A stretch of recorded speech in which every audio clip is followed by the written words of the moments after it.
अमूमन देखा गया है कि एक इंसान या तो शस्त्र में निपुण हो सकता है या फिर शास्त्र में, लेकिन एक राजा में ये दोनों गुण होने चाहिए कि वो समय समय पर दोनों ही गुणों का उपयोग राजहित में कर सके।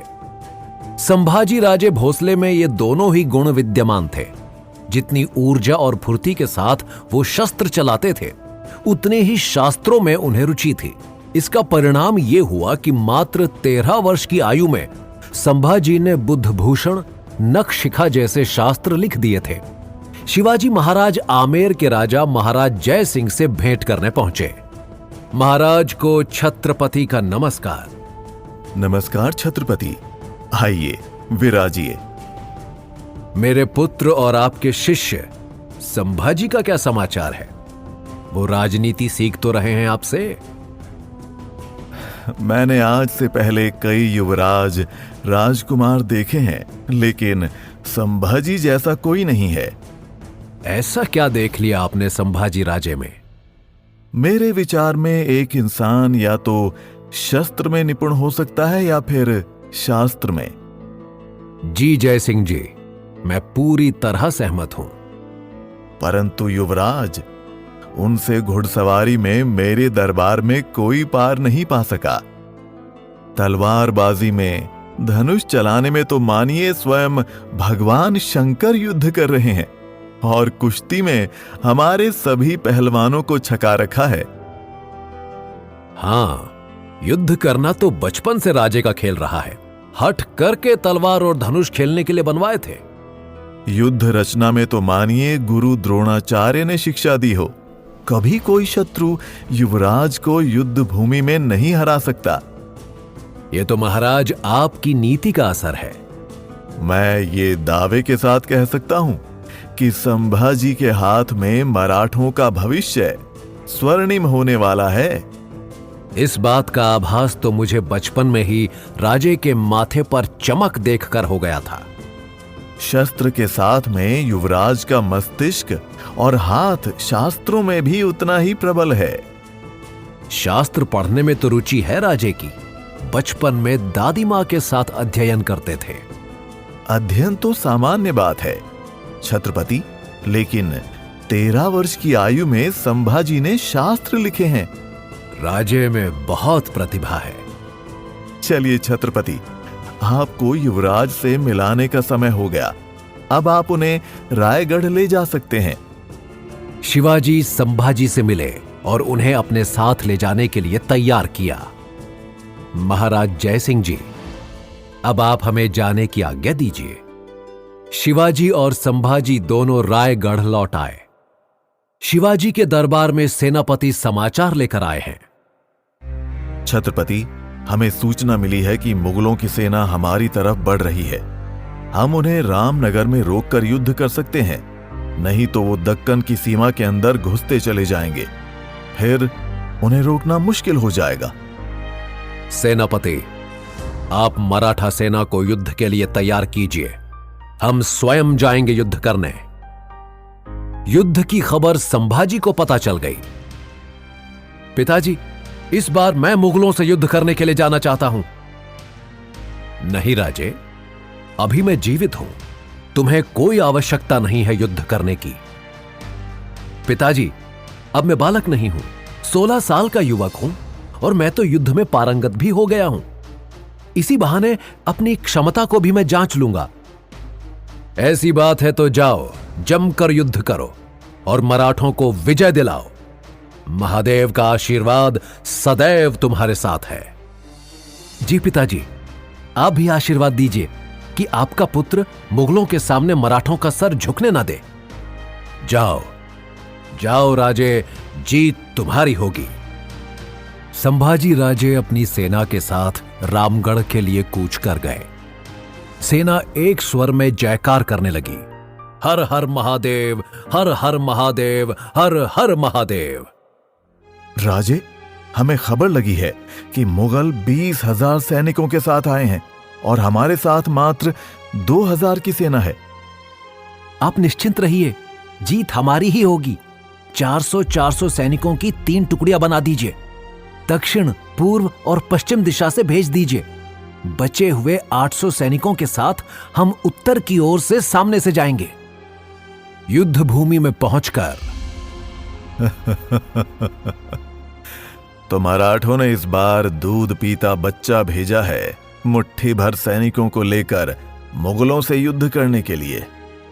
युद्ध भूमि में योद्धा को उसकी उम्र से नहीं, उसकी तलवार की गति और धनुष से होने वाली तीरों की वर्षा से जाना जाता है। बातें बहुत बड़ी बड़ी कर लेते हो लड़के। युद्ध भी करोगे या सिर्फ बातें ही करोगे?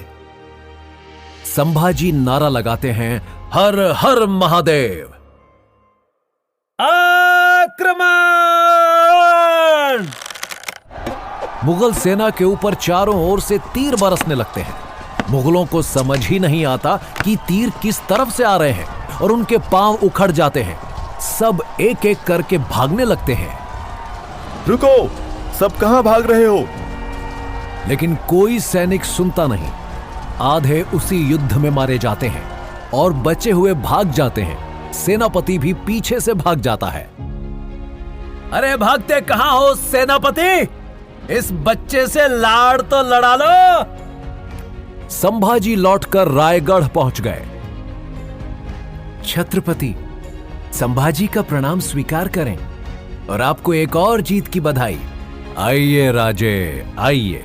बहुत बधाई, आपने अपना पहला ही युद्ध बिना किसी हानि के ही जीत लिया। वहां औरंगजेब के दरबार में सेनापति पहुंच गया। तुम इस तरह सर झुकाए क्यों आए हो? शहंशाह, हमें माफ करें, लेकिन उस लड़के ने हमें चारों तरफ से घेर लिया था, जिस वजह से हमारे सैनिक वहां से भाग पड़े। तुम एक 16 साल के लड़के से, वो भी जिसके साथ मुट्ठी भर सैनिक थे, उनसे हार गए। महाराज, हमें लड़ने का मौका ही नहीं मिला। उसने पहले से ही जाल बिछाकर रखा था।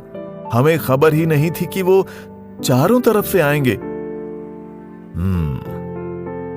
अभी तक तो सिर्फ शिवाजी ही हमारे रास्ते का पत्थर था, लेकिन अब उसका लड़का भी हमारे लिए कांटा बन चुका है। जहांपना, हमें जल्द से जल्द शिवाजी और संभाजी दोनों का खात्मा करना ही होगा, नहीं तो आपका पूरे हिंदुस्तान पर राज करने का सपना सपना ही रह जाएगा। एक दो बार हार जाने से औरंगजेब पीछे नहीं हटने वाला। अब तो दक्कन पर मुगलिया सल्तनत का परचम लहराकर ही दम लूंगा। शिवाजी और संभाजी बाग में टहलते हुए बातें कर रहे थे। पिताजी, आप क्या सोचते हैं? क्या औरंगजेब फिर से आक्रमण करेगा? पुत्र, तुम्हें नहीं पता है औरंगजेब कितना जिद्दी और लालची राजा है। या तो वो स्वयं मिट जाएगा या फिर मराठों को मिटाकर पूरे भारत में मुगलिया सल्तनत कायम करेगा। वो एक बार में हार मानने वाला नहीं है। वो बार बार आक्रमण करता रहेगा।